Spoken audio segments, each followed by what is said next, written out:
북극의 얼음을 깨는 쇠빙선, 이 분야만큼은 100년 넘게 북유럽이 절대 강자였습니다.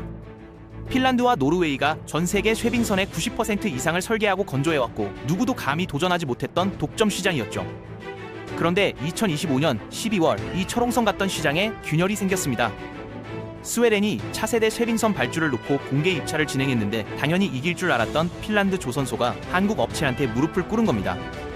더 충격적인 건 이 승리가 단순히 가격만 낮춰서 따낸 게 아니라 기술 점수에서도 앞섰다는 거죠. 지금 이 순간 중국은 물량 공세로 전 세계 조선 수주 1위를 차지하고 있지만 한국은 이번 쇠빙선 수주로 완전히 다른 게임을 하고 있다는 걸 증명했습니다.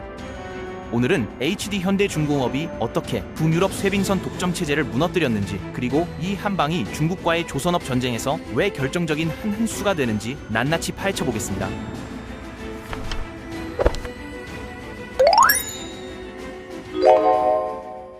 2025년 12월 스웨덴 정부 산하 해양 관리 기관인 해사청이 엄청난 프로젝트를 공개 입찰로 내놨습니다. 총 3억 유로, 우리 돈으로 약 470억 원짜리 사업이었는데 이게 바로 차세대 쇠빙선 건조 프로젝트였죠. 쇠빙선이 뭐냐고요? 말 그대로 얼음을 깨는 배입니다. 겨울이 되면 북유럽 바다는 꽁꽝 얼어붙는데 무역선이나 화물선이 지나다니려면 누군가 앞장서서 얼음을 깨줘야 하거든요. 특히 스웨덴 앞바다인 발티케는 겨울이면 두꺼운 얼음으로 뒤덮이는데 이 바다는 스웨덴, 핀란드, 폴란드, 독일 같은 나라들이 무역로로 쓰는 생명선이에요. 그래서 스웨덴 정부는 1970년대부터 쇠빙선 4척을 운영하면서 겨울철 항로를 열어왔는데 이 배들이 이제 50년 가까이 돼서 완전히 낡아버린 겁니다. 그래서 이번에 새로 만들기로 한 쇠빙선이 바로 A급 쇠빙선이라는 건데요. 여기서 A급이라는 건 쇠빙선 중에서도 최고 등급이라는 뜻입니다. 쇠빙선은 얼마나 두꺼운 얼음을 깰 수 있느냐에 따라 등급이 나뉘는데 A급은 1.5m 두께의 얼음도 거뜬히 깰 수 있는 괴물 같은 배거든요. 이 정도면 발티케 겨울철 평균 얼음 두께인 1m를 훨씬 뛰어넘는 수준이고 극한 상황에서도 항로를 열 수 있다는 겁니다. 이 프로젝트를 발주한 스웨덴 해사청은 단순히 배만 만들려고 한 게 아니었어요. 까다로운 조건을 잔뜩 달았습니다. 일단 길이 140m에 무게만 3,500톤급 배를 만들되 환경을 생각해서 온실가스 배출을 기존 선박보다 70%나 줄여야 한다는 조건을 걸었거든요.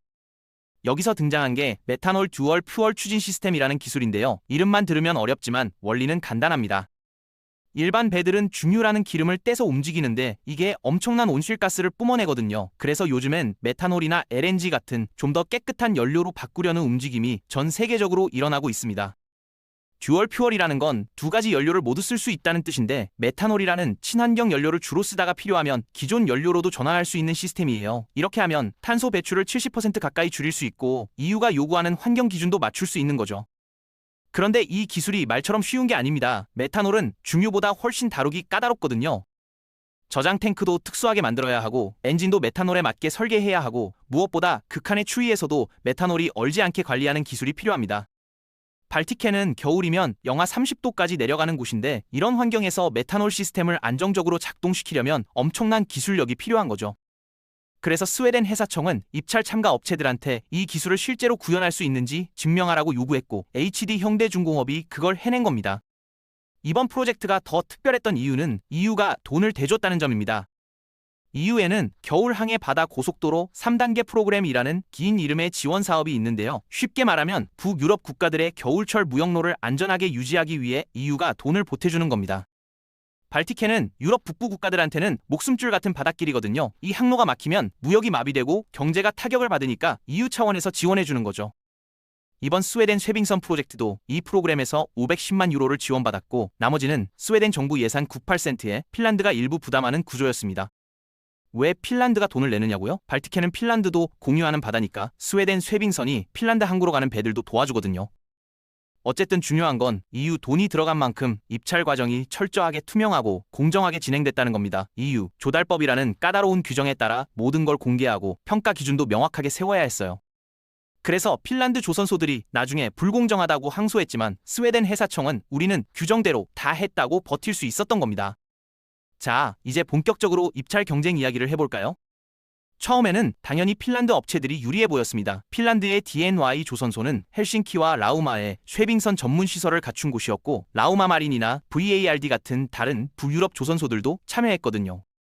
특히 핀란드의 에커르 에틱이라는 회사가 이번 쇠빙선 설계를 맡았는데 이 회사는 전 세계 쇠빙선의 절반 이상을 설계한 이 분야의 전설입니다. 스웨덴과 핀란드는 20세기 초반부터 발티크해에서 쇄빙선을 함께 운영해왔고 기술도 공유하고 인력도 교류하면서 거의 한 몸처럼 움직여왔어요. 그래서 핀란드 업체들은 이번에도 우리가 당연히 따낸다고 자신했던 겁니다. 그런데 HD현대중공업이 나타나면서 판이 완전히 뒤집혔죠. HD현대는 입찰가를 DMY보다 3.8% 낮게 제시했는데 금액으로 치면 1,180만 유로를 절감한 겁니다. 3억 유로짜리 프로젝트에서 3.8%면 그렇게 큰 차이 아니라고 생각할 수도 있는데 조선업계에서는 이게 어마어마한 격차거든요. 조선소들은 보통 이익률 5%에서 10% 사이에서 경쟁하는데 3.8% 차이면 거의 이익을 포기하다시피 한 가격이에요. 그런데 HD현대는 여기서 멈추지 않았습니다. 기술평가에서도 압도적인 점수를 받았거든요. 메탄올 듀얼 퓨얼 시스템을 실제로 구현할 수 있다는 걸 증명했고 1.5m 얼음을 깨는 능력도 검증받았고 무엇보다 탄소 배출 70% 감축 목표를 달성할 수 있다는 걸 명확히 보여줬습니다. 결과적으로 기술, 가격, 지속 가능성을 종합한 평가에서 총점 92.4점을 받으며 1등을 차지한 겁니다.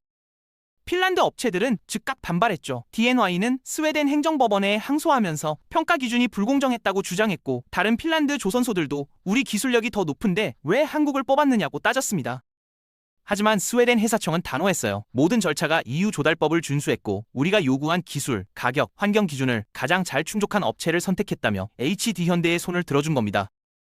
2026년 1월 현재 핀란드의 항소는 아직 계류 중이지만 EU가 이미 건조 자금 지원을 확정했고 울산 조선소에서 건조 준비가 진행되고 있어서 계약 체결은 시간 문제로 보입니다.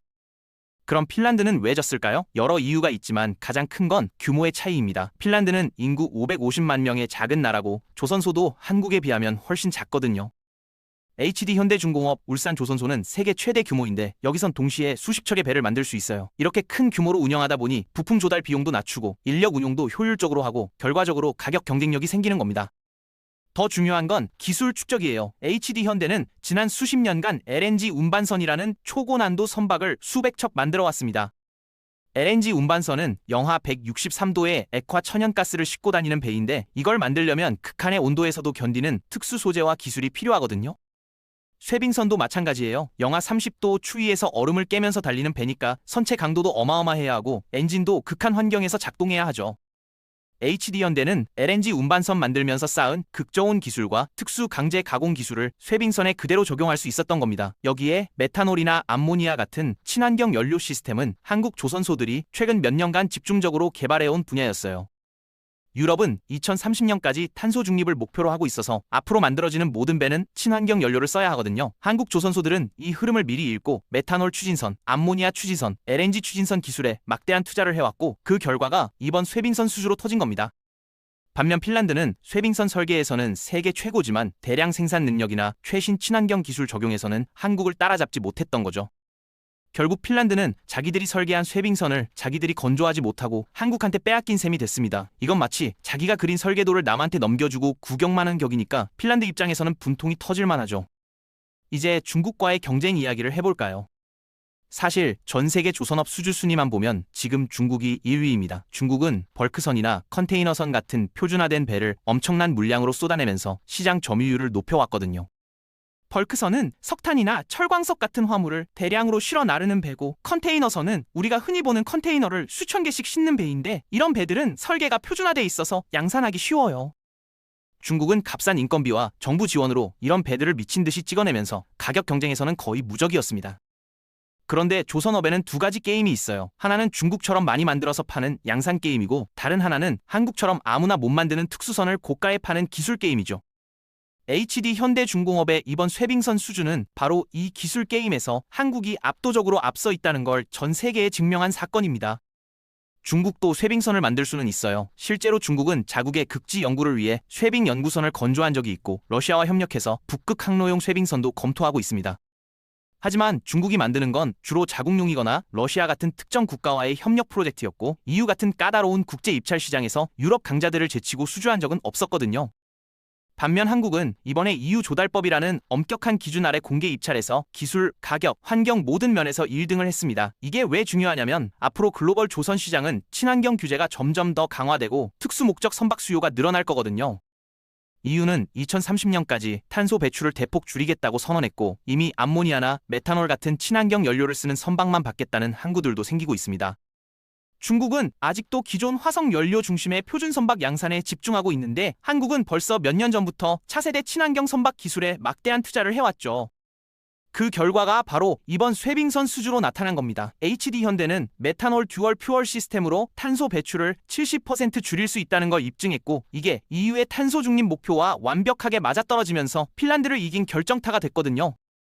중국은 이런 고부가 친환경 기술에서는 아직 한국을 따라잡지 못하고 있습니다. 실제 통계를 보면 더 명확한데요. 특수선 분야에서 한국은 전 세계 시장의 60% 이상을 장악하고 있습니다. LNG 운반선만 해도 한국 조선소들이 거의 독점하다시피 하고 있고 해양 플랜트나 급지용 선박 같은 초고난도 기술이 필요한 분야에서는 중국이 아예 경쟁 상대가 안 돼요. 반면 중국은 벌크선이나 컨테이너선 같은 범용 선박에서는 가격 경쟁력으로 한국을 압도하지만 이런 선박들은 부가가치가 낮고 이익률도 떨어지죠. 한 척당 이익을 비교하면 한국이 만드는 LNG 운반선 한 척이 중국이 만드는 벌크선 10척보다 이익이 더 큽니다. HD현대중공업이 2026년 수주 목표로 잡은 204억 달러 중 상당 부분이 바로 이런 특수선과 친환경 선박에서 나올 거고 이번 쇠빙선 수주는 그 목표 달성에 큰 보탬이 될 겁니다. 더 나아가 이번 수주는 한국조선업이 단순히 선박만 만드는 게 아니라 글로벌 해운 질서를 바꾸는 핵심 플레이어가 됐다는 걸 보여줍니다. 북극 항로는 지금 러시아와 중국이 주도권을 놓고 경쟁하는 전략적 요충지인데 한국이 쇠빙선 기술을 확보하면서 이 게임에 끼어들 발판을 마련한 거거든요. 스웨덴의 쇠빙선은 발틱해에서 쓰이지만 이 기술과 경험은 앞으로 북극 항로용 쇠빙선이나 남극 연구용 쇠빙선 건조로 이어질 수 있습니다. 실제로 한국은 이미 쇠빙 연구선 아라오노를 운영하면서 극지 선박 기술을 축적해왔고 이번 상업용 쇠빙선 수주로 그 노하우를 한 단계 더 끌어올린 겁니다. 아라오노는 2009년에 건조된 우리나라 최초의 쇠빙 연구선인데 남극과 북극을 오가면서 극지 연구를 지원하고 있어요. 이 배를 만들면서 한국 조선소들은 극한 환경에서 작동하는 선박 기술의 기초를 다졌고 이제는 그걸 상업용으로 확장하는 단계에 온 겁니다. 반면 중국은 북극 항로에서 러시아의 의존적인 구조라 독자적인 쇠빙 기술 발전이 더디고 일본은 쇠빙선 기술 투자 자체를 축소하고 있어서 한국이 이 분야에서 아시아 유일의 강자로 떠오르고 있는 상황이죠. 일본은 한때 조선 강국이었지만 1990년대 이후 경쟁력을 잃으면서 지금은 한국과 중국에 밀려난 상태고 특수선 분야에서도 더 이상 주요 플레이어가 아니에요. 마지막으로 이번 수주가 한국 조선업의 미래 전략에 주는 시사점을 짚어볼게요. HD현대중공업은 이번 성공을 발판으로 유럽 시장에서 후속 발주를 노리고 있습니다. 이유는 탄소 중립 목표 달성을 위해 앞으로도 친환경 선박 발주를 계속 늘릴 예정이거든요. 특히 노르웨이, 덴마크, 아이슬란드 같은 북유럽 국가들도 노후 쇠빙선 교체를 계획하고 있어서 이번 스웨덴 프로젝트가 성공하면 연쇄 수주로 이어질 가능성이 큽니다. 그리고 이건 단순히 쇠빙선에 그치지 않아요. 친환경 선박 기술 전반으로 확장될 수 있는 기회거든요. 유럽은 지금 해운업의 탄소 중립을 위해 암모니아 추진선, 수소 추진선, 전기 추진선 같은 차세대 선박 개발에 막대한 자금을 쏟아붓고 있습니다. 한국 조선소들이 이번 쇠빙선으로 친환경 기술력을 입증한 만큼 앞으로 이런 차세대 선박 프로젝트에서도 유리한 고지를 점할 수 있는 거죠. 결론적으로 HD현대중공업의 스웨덴 쇠빙선 수주는 단순히 4천억 원짜리 계약 하나를 따낸 게 아닙니다. 100년 넘게 북유럽이 독점해온 쇠빙선 시장에 균열을 냈고 중국과의 조선업 경쟁에서 한국이 기술 게임의 강자라는 걸 증명했고 앞으로 친환경 선박 시대를 주도할 발판을 마련한 역사적 사건인 겁니다. 2027년 울산에서 완성될 이 쇠빙선이 2028년 발틱해 얼음을 가르며 달릴 때 그건 단순히 스웨덴 배 한 척이 항해하는 게 아니라 한국 조선업의 새로운 시대가 열리는 순간이 될 겁니다.